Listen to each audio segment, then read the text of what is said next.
নমস্কাৰ শ্ৰদ্ধাৰ দৰ্শকসকল এই ভিডিঅ'টোত এগৰাকী বাইদেউ গোলাঘাটৰ এখন এমই স্কুলৰ শিক্ষয়িত্ৰী আছিল নিতুমণি গগৈ বাইদেউ বৰ্তমান ৰিটায়াৰ্ড তেখেতে আবেগিক হৈ কিছু কথা প্ৰকাশ কৰিছে এটা ভিডিঅ' যোগে আৰু সেই ভিডিঅ'টো মোলৈ প্ৰেৰণ কৰিছে তেখেতৰ পদ প্ৰাদেশিকৰণ নোহোৱাকৈয়ে ৰিটায়াৰমেণ্ট ল'লে আশা ৰাখিছোঁ ভিডিঅ'টো শেষলৈকে চাব আৰু আপোনালোকৰ মতামত দাঙি ধৰিব কমেন্ট সেকশনত গৈ আপোনালোকৰ কমেন্টবোৰ মন্তব্যবোৰ জনাব বুলি আশা ৰাখিছোঁ ধন্যবাদ চাই থাকক মাননীয় আমিনুল স্যাৰ আপোনাক মোৰ আন্তৰিক শ্ৰদ্ধা জনাইছোঁ বাজেট অধিৱেশনত ভেঞ্চাৰ স্কুলৰ সন্দৰ্ভত সাহসেৰে উচিত কথা আপুনি দাঙি ধৰা দেখা যায় যদিও ধৃতৰাষ্ট্ৰৰ ভাওজোৰা মুখ্যমন্ত্ৰী ও শিক্ষামন্ত্ৰীৰ অমনোযোগিতা আৰু আওকনীয়া মনোভাৱৰ বাবেই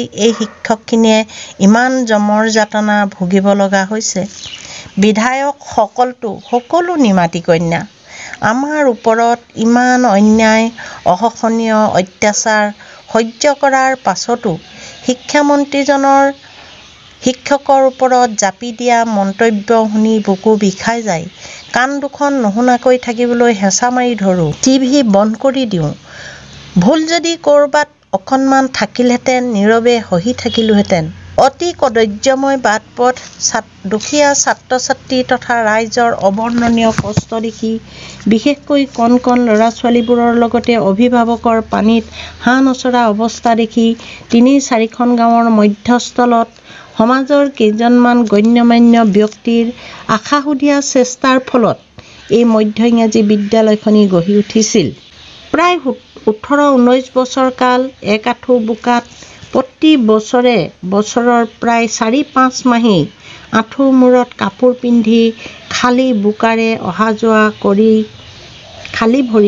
যোৱা কৰি নিৰবিচ্ছিন্নভাৱে মানৱ সম্পদ গঢ়াত ব্ৰতী হৈছিলোঁ মহাত্মা গান্ধী এনৰেগা আঁচনিৰ অধীনত অকণমান বাটটোৰ উন্নতি হোৱাত ছাত্ৰ ছাত্ৰীৰ লগতে কেইবাখনো গাঁৱৰ সমূহ ৰাইজৰ নৰক যাতনাৰ পৰা ৰক্ষা পৰিল আৰু স্বস্তিৰ নিশ্বাস পেলালে তেখেতসকলেই অফিচৰ লগত যোগাযোগ কৰি আমাক কৈছিল যে প্ৰথম বছৰ পাৰ্মিশ্যন দ্বিতীয় বছৰ ৰিকগনিশ্যন আৰু তৃতীয় বছৰ প্ৰভিঞ্চিয়েলাইজ হ'ব সেয়ে আমিও যথেষ্ট কষ্ট কৰি মানুহ গঢ়াৰ স্বাৰ্থত শিক্ষাদানত ব্ৰতী হৈছিলোঁ পঢ়া-শুনাৰ লগতে খেলা-ধূলা ও অন্যান্য দিশতো আগবঢ়াই নিবলৈ আটাইয়ে চেষ্টা কৰোঁ বৃত্তি পৰীক্ষাত ১০০% উত্তীৰ্ণ ও অন্যান্য কৃতিত্বৰ খবৰ কেইবাবছৰো কেইবাখনো বাতৰি কাকতত প্ৰকাশ হৈছিল সিহঁতে স্কুললৈ কঢ়িয়াই অনা কৃতিত্বই আমাৰ পাৰিশ্ৰমিক বুলি আমি সান্তনা লভিছিলোঁ ইমানৰ পাছতো কেনেকৈ স্কুল ভুৱা হ'ব পাৰে ছাৰ প্ৰতিষ্ঠা কৰা ব্যক্তিসকলৰ বহু কেইজনেই আমাৰ এই মৃত্যু যন্ত্ৰণাত ছটফটাই থকা অৱস্থাটো নেদেখাকৈ ঢুকাই গ'ল আমাৰ বিদ্যালয়খনি স্থাপন হোৱা ১০-১২ বছৰ পাছত শংকৰদেৱ বিদ্যালয় জাতীয় বিদ্যালয় আদি কৰি প্ৰায় ৪-৫খন বিদ্যালয় ইয়াত স্থাপন হয় যদিও আমাৰ বিদ্যালয়ত ছাত্ৰ ছাত্ৰীৰ অভাৱ হোৱা নাছিল অভিভাৱকে বহু আশাৰে আমাৰ ওচৰলৈ ল'ৰা ছোৱালী লৈ আহে ছাৰ বহু তিতা মিঠা অভিজ্ঞতাৰ মাজেৰে ২৯-৩০ বছৰ ধৈৰ্যও বহু কষ্টৰে অৱসৰ ল'লোঁ বাকী সকলৰতো এতিয়া না জল না থল অৱস্থা মাননীয় মুখ্যমন্ত্ৰী আৰু শিক্ষামন্ত্ৰী মহোদয়ক ছাৰ ক'বৰ মন গৈছে ২০০৫ আৰু ২০০৬ চনত স্বীকৃতি লাভ কৰা আৰু ২০১৩ চনৰ পদ প্ৰাদেশিকৰণ আইনৰ আওতাত পৰা বিদ্যালয়সমূহৰ অধিক সংখ্যকেই ১৯৯২ বা ৯৩ বা তাৰ বহু আগতেই স্থাপিত জিলা পৰ্যায়ৰ পৰা আৰম্ভ কৰি ৰাজ্যিক পৰ্যায়লৈকে সকলো ধৰণৰ পুনৰীক্ষণ হোৱাৰ অন্তত অসম চৰকাৰৰ বিত্ত বিভাগলৈ বিদ্যালয়ৰ তালিকা তথা নথি পত্ৰ প্ৰেৰণ কৰা হৈছিল সেই তালিকাত ২০১৩ চনৰ ৮ মাহৰ ৮ তাৰিখে ৰাজ্যপালে স্বাক্ষৰ প্ৰদান কৰিছিল সেই আইন অনুসৰি ১৪/৮/২০১৩ তাৰিখৰ পৰা আমি দৰমহা লাভ কৰিব লাগিছিল উক্ত আইনখনৰ অধীনত প্ৰতিখন বিদ্যালয়ৰ নথিপত্ৰ ট্ৰেজাৰী চালানসহ জমা লৈছিল। তাৰ পাছতো 2015 চনৰ ডিচেম্বৰ মাহত অনুষ্ঠিত হোৱা বিধানসভাৰ অধিৱেশনত শিক্ষামন্ত্ৰী বৰকটকী দেৱী মাননীয় বিধায়ক আব্দুল ৰহিম খানৰ প্ৰশ্নৰ উত্তৰত সদনক জনাইছিল যে 3023খন উচ্চ প্ৰাথমিক বিদ্যালয়ৰ শিক্ষক কৰ্মচাৰীৰ পদ প্ৰাদেশিকৰণৰ বাবে বিত্ত বিভাগলৈ অনুমোদনৰ বাবে প্ৰেৰণ কৰা হৈছে। অসমীয়া প্ৰতিদিনৰ 2015 চনৰ 12 ডিচেম্বৰত অসমীয়া প্ৰতিদিনত এই কথা প্ৰকাশ হৈছিল। কিন্তু এই সকলোবিলাক আমাৰ বাবে সাঁথৰ হৈ ৰ'ল। কোনজন শকুনিৰ কুচক্ৰান্তৰ বলি হ'ল এই শিক্ষাগুৰুসকল নাজানো।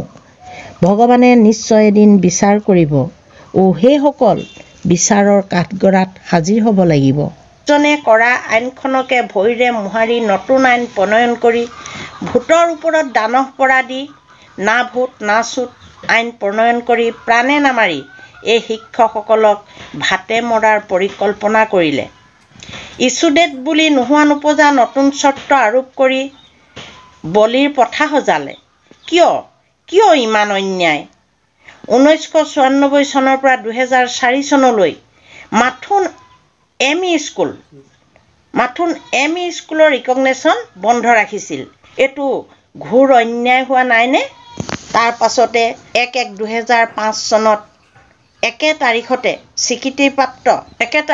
স্বীকৃতিপ্ৰাপ্ত এখিনি স্কুল ল'লে আৰু এখিনি স্কুল কেইখনমান স্কুল ইছ্যুডেট বুলি একে তাৰিখতে স্বীকৃতিপ্ৰাপ্ত, কিন্তু চাৰ্টিফিকেটখন উলিয়াই আনোতে 2-4 দিন পলম হোৱাৰ বাবেই ইমান বছৰৰ কষ্ট ত্যাগ আশা আকাংক্ষা সকলো ধূলিসাৎ কৰি পেলালে।